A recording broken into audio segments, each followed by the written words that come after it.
Assalamualaikum warahmatullahi wabarakatuh. Kami dari kelompok 4 yang beranggotakan saya, Kaila Hoirunisa. Saya Puspasari. Di sini kami akan menampilkan video dan menjelaskan materi geografi dengan tema tektonisme.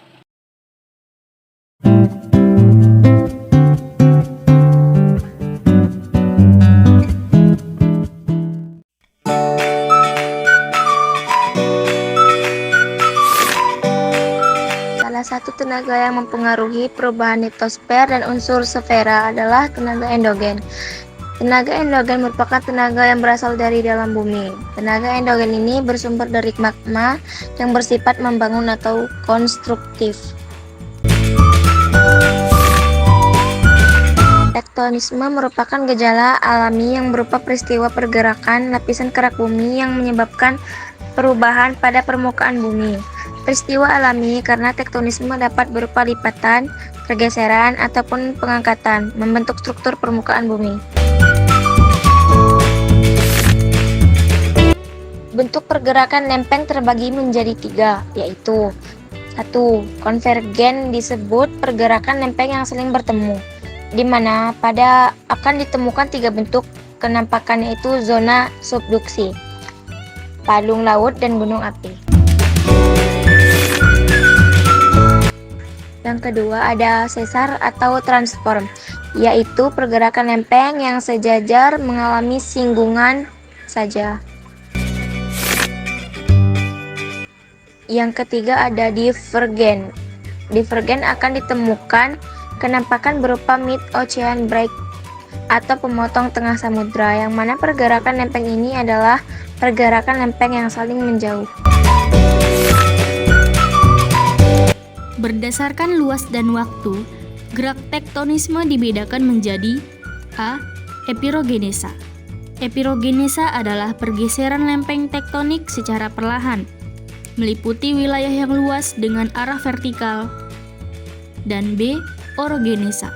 Orogenesa adalah proses pembentukan pegunungan yang meliputi luas areal sempit dan relatif lebih singkat daripada epirogenetik atau epirogenesa. Epirogenesa terbagi menjadi 2, yaitu epirogenesa positif dan epirogenesa negatif. Epirogenesa positif adalah gerak turunnya daratan sehingga tampak permukaan air laut naik. Epirogenesa negatif, yaitu naiknya daratan sehingga tampak permukaan air yang turun. Sedangkan orogenesa terbagi menjadi 2, yaitu patahan dan lipatan. Orogenesa patahan.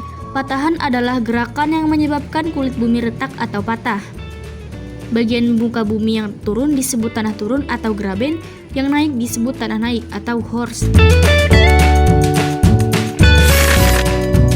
Jenis-jenis patahan terlihat pada gambar.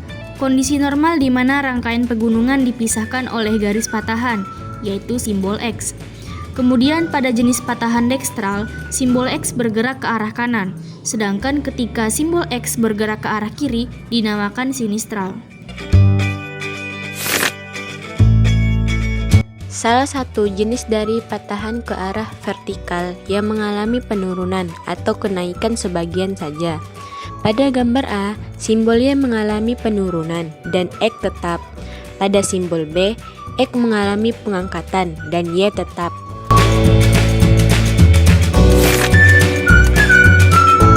Sesar mendatar hanya bersinggungan. Ketika sesar turun atau naik, maka ada yang naik atau ada yang turun pada bagian daratan.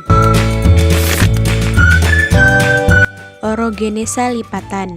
Lipatan adalah gerak permukaan bumi yang menyebabkan lapisan kulit bumi melipat, berubah menjadi pegunungan.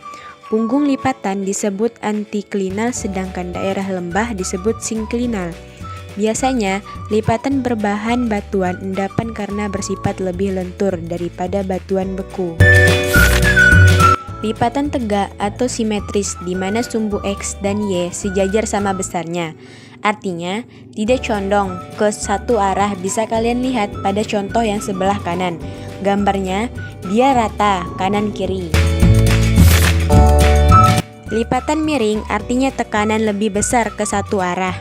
Di sebelah kanan, tekanan lebih besar ke arah sumbu Y, jadi lipatan akan terlihat miring. Lipatan reba dan kelopak pada huruf X. Ketika lipatan reba, maka lipatan yang dihasilkan akan sedikit lebih tebal dan ada sedikit rongga pada lipatan.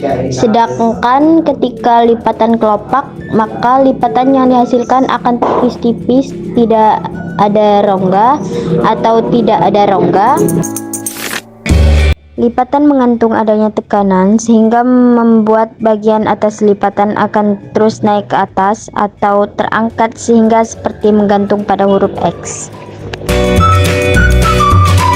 Lipatan isoklinal adalah lipatan dengan sayap sejajar yang disebabkan oleh tekanan yang terus-menerus sehingga terjadi lipatan seperti gelombang. Ada banyak puncak-puncak dari lipatan. Lipatan retakan atau apertures terbentuk karena satu sisi tertekan dengan kuatnya hingga menyebabkan lipatan menjadi retak. Dampak tektonisme. Ada dampak positif dan dampak negatif. Dampak positifnya yaitu banyak tempat pengeboran minyak dan gas yang diperoleh di daerah lipatan. Yang kedua, hasil tenaga endogen dapat dijadikan wisata alam. Sedangkan dampak negatifnya yaitu menimbulkan erosi, longsor, dan sedimentasi. Lereng yang terbentuk terjal dan tidak baik untuk lahan pertanian. Daerah pegunungan terjal tidak baik dijadikan daerah pemukiman. Proses endogen dapat menimbulkan gempa bumi dan letusan gunung api. Baiklah, sekian video penjelasan materi geografi tentang tektonisme dari kami. Kami akhiri.